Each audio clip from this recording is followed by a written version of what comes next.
শুরু করেছি এবং আজকের যুক্তি তর্ক উপস্থাপনের মধ্যে বিগত আওয়ামী লীগ সরকারের সময়কার যে রাজনৈতিক প্রেক্ষাপট, তারা কিভাবে স্বৈরশাসক হয়ে উঠেছিল এবং তার আগের আমলে স্বাধীনতা উত্তর বাংলাদেশে আওয়ামী লীগ কিভাবে দুঃশাসন অপশাসন চালিয়েছিল, সেই প্রেক্ষাপটগুলো আমরা তুলে আনছি।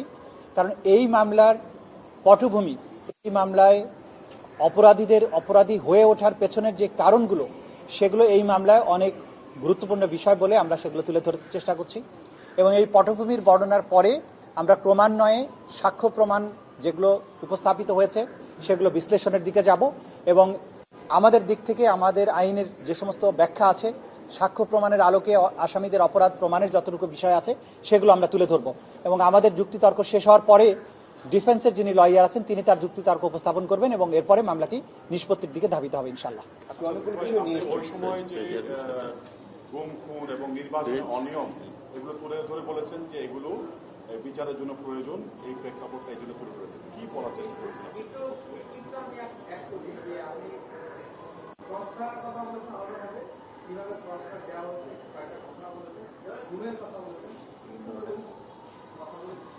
আমরা এই যে জুলাই অভ্যুত্থানের গণহত্যার পেছনে এই রাষ্ট্রের যে স্বৈর শাসকের কি চেহারাটা ছিল, তারা কিভাবে বাংলাদেশকে একটা গুম এবং খুনের স্বর্গরাজ্যে পরিণত করেছিলেন, তারা কিভাবে নির্বাচন ব্যবস্থাকে ধ্বংস করেছিলেন, এই সমস্ত বিষয়গুলো তুলে ধরেছি। স্পেশালি গত 15 বছরে প্রথমত ক্রসফায়ারের নামে বিচার বহির্ভূত যেভাবে হত্যাকাণ্ড ঘটানো হয়েছিল সেগুলোর বর্ণনা তুলে ধরেছি। ক্রসফায়ার এক পর্যায়ে স্থিমিত করে এই মানুষগুলোকে গ্রেপ্তার করে তাদেরকে গ্রেপ্তারের বিষয়টি অস্বীকার করা, গোপন কারাগারে বছরের পর বছর আটক রাখা এবং সেখান থেকে অনেককে মিথ্যা মামলা দিয়ে চালান দেয়া এবং বাকিদেরকে বিভিন্ন জায়গায় নিয়ে গিয়ে রাতের আধারে হত্যা করে বিভিন্ন নদী নালা খাল বিল বনে জঙ্গলে তাদের লাশ ফেলে দেয়া, নদীতে হত্যা করে তাদের পেট চিরে তার সাথে সিমেন্ট বেঁধে দিয়ে ডুবিয়ে দেয়া, অঙ্গহানি করা, বিভিন্ন টর্চারের ম্যাটেরিয়াল ব্যবহার করে গুমের সেন্টারগুলো থেকে মানুষকে টর্চার করা, সেখানে ঘূর্ণায়মান চেয়ার, ইলেকট্রিক শক, হাতুড়ি দিয়ে মাথায় আঘাত করে হত্যা করা, ইনজেকশন পুশ করে হত্যা করা এবং একই দিনে অনেক মানুষকে হত্যা করা।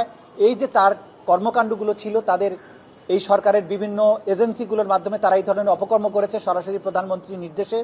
তার অন্যান্য যে সহযোগী যারা ছিলেন ক্যাবিনেটে, বিভিন্ন প্রশাসনের বিভিন্ন জায়গা, তাদের মাধ্যমে এই কাজগুলো যে করা হয়েছে একটা সিস্টেমের আওতায় এবং এটাকে একটা কালচারে পরিণত করা হয়েছিল, সেই প্রেক্ষাপটগুলো আমরা বর্ণনা করেছি।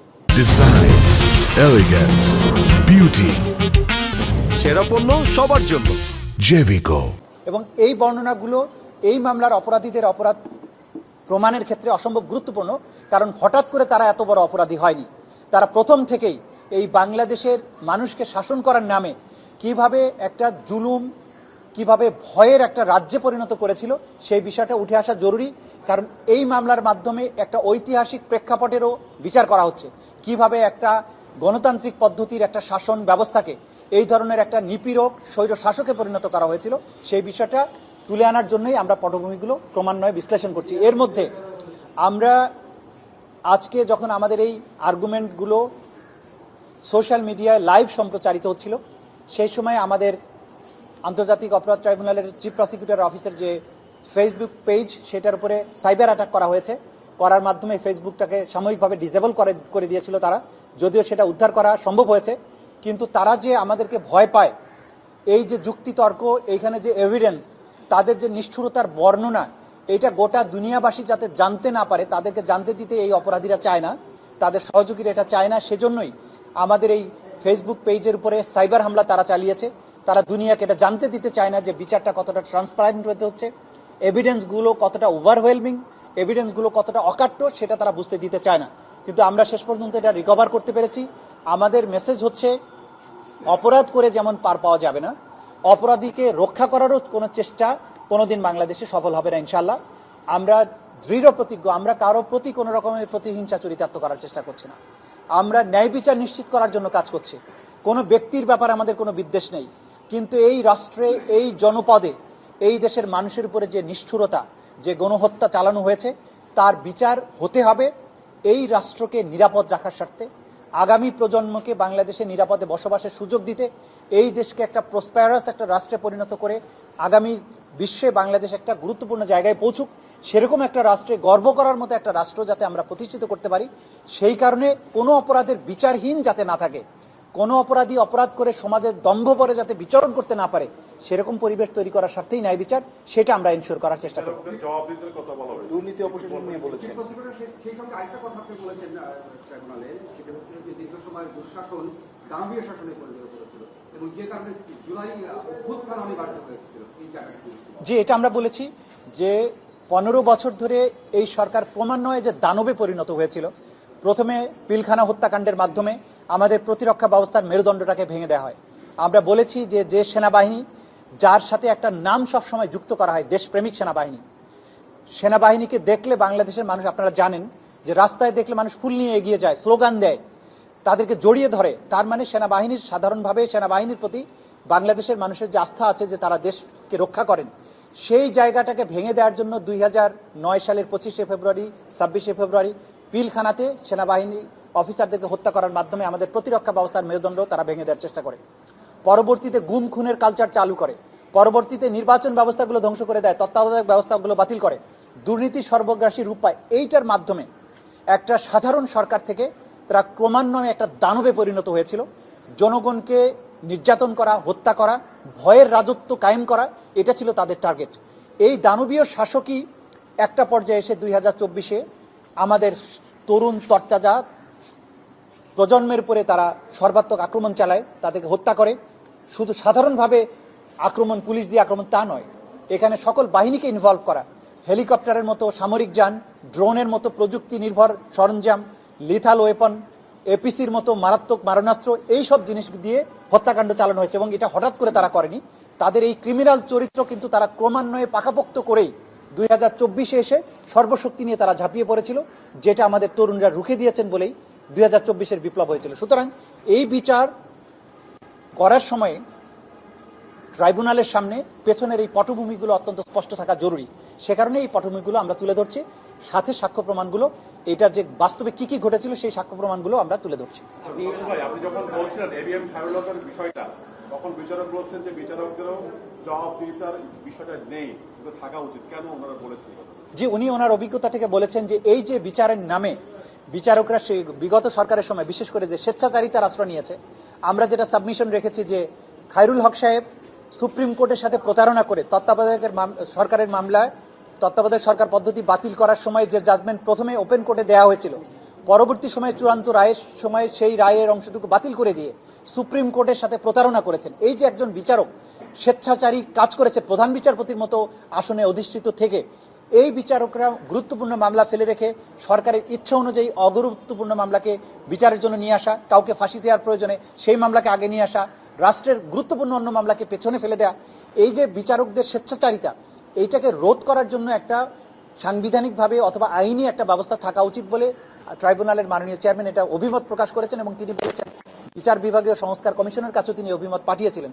আমরা যখন সাবমিশন রাখছিলাম যে বিচার ব্যবস্থাকে এইভাবে ধ্বংস করা হয়েছিল এবং বিচার ব্যবস্থাকে ব্যবহার করেই বাংলাদেশের স্বৈরশাসন পাকাপোক্ত হয়েছিল, তখন তিনি এই কথাটা বলেছেন যে এই বিচারপতিদের অথবা বিচারকদের ব্যাপারেও সুনির্দিষ্ট বিধান থাকা উচিত, যাতে করে তারা এরকম ভবিষ্যতে আর কখনো হতে না পারেন। উনি একটা টার্ম ইউজ করেছেন, আমরা গতকালকে সেনার সংবাদ সম্মেলন করা হয়েছে, সেখানে আপনার কথাও বলা হয়েছে যে আপনারা বলেছেন এই রায় পুরো বাহিনী নয়, যেটা আপনিও বলেছেন, কিন্তু সেখানে বলা হয়েছিল যে 22 তারিখকে কেন্দ্র করে আসলে ওনারা এখানে আসবে কিনা আইনি ব্যাখ্যার একটা প্রয়োজন আছে। তো সেই ধরনের আইনি ব্যাখ্যা আপনাদের কাছে জানতে চাওয়া হয়েছে কিনা, এটি একটি বিষয়। এরই মধ্যে তো যে কপি, সেই কপি তো সেখানে পৌঁছে গেছে, আপনারা রিসিভ কপিও পেয়েছেন। দেখুন, প্রথম কথা হচ্ছে যে আইন সবসময় আইনের গতিতেই চলবে। তো যখন আদালত থেকে কোনো পরোয়ানা, গ্রেপ্তারি পরোয়ানা বা অন্য কোনো পরোয়ানা ইস্যু হবে, আপনারা জানেন আমাদের সংবিধানেও আছে, আমাদের এই আইনেও আছে, আমাদের ফৌজদারি কার্যবিধিতেও আছে, একজন আসামিকে গ্রেপ্তার করা হলে যেখানেই গ্রেপ্তার করা হোক তাকে আদালতে আনার সময়ে যে যতটুকু সময় ব্যয় হবে তার ছাড়া 24 ঘন্টার মধ্যেই তাকে আদালতে উপস্থিত করতে হবে। এটা হচ্ছে আইনের বিধান। শুধু আমাদের এই আন্তর্জাতিক অপরাধ ট্রাইব্যুনাল আইন নয়, আমাদের সংবিধানও এটা স্বীকৃত যে গ্রেপ্তার করে 24 ঘন্টার বেশি কাউকে আটক রাখা যায় না। যদি আদালত আপনাকে আটক রাখার অথরিটি দেয়, কেবলমাত্র তখনই আপনি আটক রাখতে পারবেন। সুতরাং যাকে যখনই গ্রেপ্তার করা হবে তাকে আইনের বিধান হচ্ছে তাকে আদালতের কাছে আনতে হবে। আদালত যদি তাকে আটক রাখতে বলে আটক রাখা হবে, আদালত যদি তাকে ছেড়ে দিতে বলে জামিন দেয় সেটা দিতে পারেন। সুতরাং ডিসিশন নেওয়ার অথরিটিটা তখন আদালতের হাতে চলে যায়। এইটাই হচ্ছে আইনি ব্যাখ্যা। তো আমাদের কাছে কেউ ব্যাখ্যা চাননি, যদি চান তখন আমরা ব্যাখ্যা নিশ্চয়ই তাদেরকে। এখন যে 15 জন এখানে আছে, হেফাজতে আছে, তাদের স্ট্যাটাসটা কি হবে? তারা কি গ্রেফতার? আমাদের কাছে যেহেতু আনুষ্ঠানিকভাবে ডকুমেন্টারি পদ্ধতিতে কেউ বলেননি যে আটক রাখা হয়েছে, মিডিয়াতে যেটা এসেছে সেটাকে আমরা আমলে নিচ্ছি না। আমাদেরকে যদি বলা হয় যে আটক রাখা হয়েছে, তাহলে আইন অনুযায়ী তাকে অবশ্যই আদালতের কাছে আনতে হবে, এটাই বিধান। তো যেহেতু আমরা জানি না, সুতরাং এই বিষয়ে আমি কোনো মন্তব্য করতে চাই না। সেনা সদরে যেটি পাঠিয়েছেন গ্রেপ্তারি পরোয়ানা, ওইটা কি রিসিভ করেছেন আপনারা? মানে আন্তর্জাতিক অপরাধ ট্রাইব্যুনালের রেজিস্ট্রারের যে কার্যালয়, সেখানে আপনারা খোঁজ নেবেন। তারা এই গ্রেপ্তারি পরোয়ানাগুলো যথাস্থানে যথাসময়ে জারি করেছেন এবং এর বাইরেও যে সমস্ত কর্তৃপক্ষের কাছে অবগতির জন্য এই গ্রেপ্তারি পরোয়ানাগুলোর কপি পাঠানো হয়েছিল, তাদের কাছে এটা পৌঁছে গেছে বলে আমরা জানতে পেরেছি। বাকিটা আপনি আন্তর্জাতিক অপরাধ ট্রাইব্যুনালের যে রেজিস্ট্রারের কার্যালয় আছে সেখান থেকে জেনে নিতে পারবেন। আমরা এই বিষয় নিয়ে আর কোনো কথা বলছি না। সাধারণ যে প্রক্রিয়া চলমান আছে, আইন তার নিজস্ব গতিতেই চলবে। সেনা সদস্যদের মানে বিচারের ব্যাপারে আপনি 47-এর 3-এর কথাটা ছিলেন যে কিভাবে সংবিধানে সেফগার্ড দেওয়া হয়েছে, এটা যদি একটু বলেন। আমরা যেটা আদালতে আজকে আর্গুমেন্টের শুরুতে বলেছি যে ইন্টারন্যাশনাল ক্রাইমস ট্রাইব্যুনালস অ্যাক্ট 1973, এটা একটা বিশেষ আইন তৈরি করা হয়েছে সেনাবাহিনী, নৌবাহিনী, বিমান বাহিনী, গোয়েন্দা সংস্থা, ডিসিপ্লিন ফোর্স, পুলিশ বাহিনী, এই সমস্ত ডিসিপ্লিন ফোর্সের বিচারের জন্য বিশেষভাবে তৈরি। এবং এই আইনে যে অপরাধগুলোর বিচার করা হচ্ছে, সেই অপরাধগুলোর বর্ণনা বাংলাদেশের সাধারণ কোনো আইনে নেই। Even army act, navy act, এয়ারফোর্সের যে আইন আছে নিজস্ব আইন, সেখানেও নেই। এটা একটা স্পেশাল ল। এই অপরাধগুলো আন্তর্জাতিক আইনে বর্ণিত অপরাধ। এগুলোর বিচার করার কেবলমাত্র ক্ষমতা হচ্ছে আন্তর্জাতিক অপরাধ ট্রাইব্যুনাল। এই ব্যাপারে সবার সুস্পষ্ট ধারণা থাকা দরকার। দ্বিতীয়ত, এই ট্রাইব্যুনালের এই আইনটা আমাদের সংবিধান দ্বারা প্রোটেক্টেড। আমাদের সংবিধানের 47-এর 3 এবং 47-এর ক অনুচ্ছেদে স্পষ্টভাবে বলা হয়েছে যে সমস্ত আইন, আন্তর্জাতিক আইন অর্থাৎ crimes against humanity, war crimes, genocide, এগুলো বিচারের ব্যাপারে তৈরি করা হয়। সেই আইনগুলো যদি সংবিধানের কোনো অনুচ্ছেদের সাথে, কোনো বিধানের সাথে অসামঞ্জস্যপূর্ণও হয়, তাহলে এই আইনটা প্রাধান্য পাবে। সংবিধানের সাথে যদি অসামঞ্জস্যপূর্ণ হয় তারপরেও, অর্থাৎ সংবিধান নিজেই বলে দিচ্ছেন যে 1973 সালের ক্রাইমস ট্রাইব্যুনাল অ্যাক্ট এর মূল্য সংবিধানের চেয়েও শক্তিশালী। সংবিধানে এটাকে প্রোটেকশন দিয়েছে। সুতরাং এই আইনের কোনো বিধানকে চ্যালেঞ্জ করা যাবে না। এই আইন যাওয়া যাবে না, সুপ্রিম কোর্টে যাওয়া যাবে না, রিট পিটিশন দায়ের করা যাবে না, মেইনটেনেবল হবে না, কারণ এইটার প্রোটেকশন স্বয়ং সংবিধান দিয়েছে। এই আইনটা যেহেতু সকল আইনের উপরে প্রাধান্য পাবে, সুতরাং এই আইনের বিধানে যা কিছু বিচারের প্রক্রিয়া আছে সেই প্রক্রিয়ার মধ্য দিয়েই সবাইকে চলতে হবে। এর বাইরে যাবার কোনো সুযোগ নেই।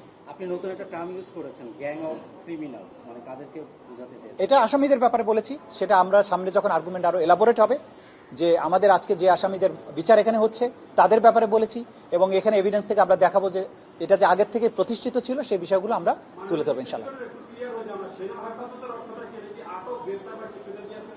এটার ব্যাপারে আমার কোনো ধারণা নেই, আমি এই ব্যাপারে কোনো মন্তব্য করছি না। আমরা এই আদালতকে বুঝি, এই আদালতের প্রসিডিংসকে বুঝি, সেই অনুযায়ী আদালতের কাছে যখন আসবে তখন আমি এই ব্যাপারে কথা বলতে পারবো। বাইরে কোথায় কি হচ্ছে এই ব্যাপারে সবকিছুর ব্যাপারে আমি আসলে জবাব দেওয়ার জন্য প্রপার অথরিটি নই।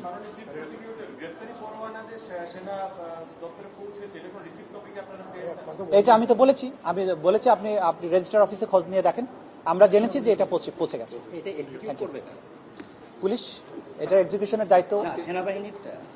সবকিছুই আইনের একটা নিজস্ব বিধান আছে, আইন অনুযায়ী চলবে।